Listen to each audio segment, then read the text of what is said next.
Today I will discuss about the new chapter number 6, elasticity of demand.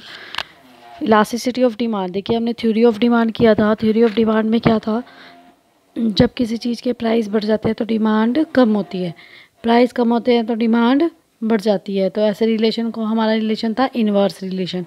ठीक है,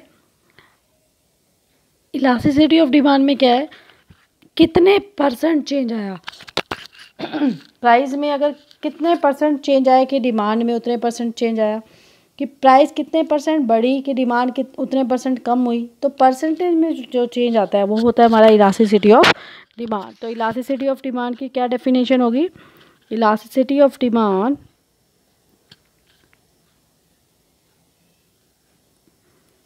degree of responsiveness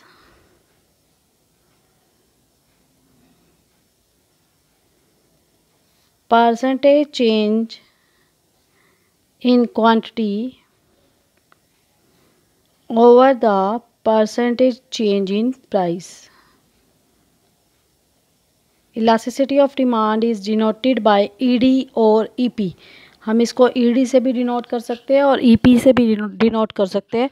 elasticity of demand ED और EP। तो इसका formula क्या हो गया, percentage change in quantity over the percentage change in price.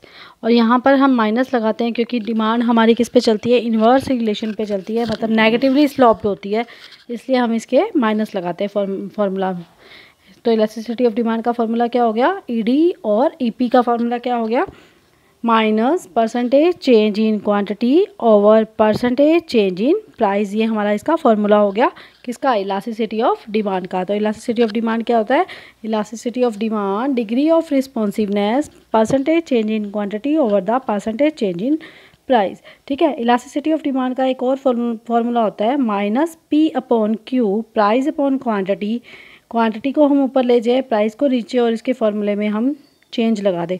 Math में जिसको आप ट्रायंगल बोलते हो, डेल्टा बोलते हैं, इकोनॉमिक्स की लैंग्वेज में उसको चेंज बोला जाता है। ये जो ट्रायंगल बनाया इसको हम चेंज बोलते हैं। बहुत बारी आएगा माइक्रो इकोनॉमिक्स में ये ट्रायंगल, तो आपको ट्रायंगल जहाँ भी दिखे तो मतलब इसका मतलब क्या होता है, चेंज। ठीक है, तो क्या फॉर्मूला हो गया इलास्टिसिटी ऑफ डिमांड का, minus P upon Q, Q के ऊपर ले जाओ, पी को नीचे, और फॉर्मूले में चेंज लगा दो। तो ये हमारा दो फॉर्मूला होते हैं इलास्टिसिटी ऑफ डिमांड का। वो डिपेंड करता है कि क्वेश्चन में हमें क्या दे रखा है, हम उसके अकॉर्डिंग ही फॉर्मूला लगाएंगे। ठीक है, अगर क्वेश्चन में आपको बोला गया है calculate elasticity of demand, calculate elasticity of demand by percentage method, by percentage method. ठीक है, तो क्या होगा, तो आप इन दोनों में से जो भी क्वेश्चन के अंदर अगर कोई चीज़ हमें परसेंटेज में दे रखी है तो ये वाला फार्मूला लगा देंगे, अगर हमें सिंपल दे रखी है तो हम ये वाला फार्मूला लगा देंगे। कोई भी फार्मूला लगा सकते हैं इन दोनों में, परसेंटेज मेथड में ये दोनों फार्मूलाज आते हैं।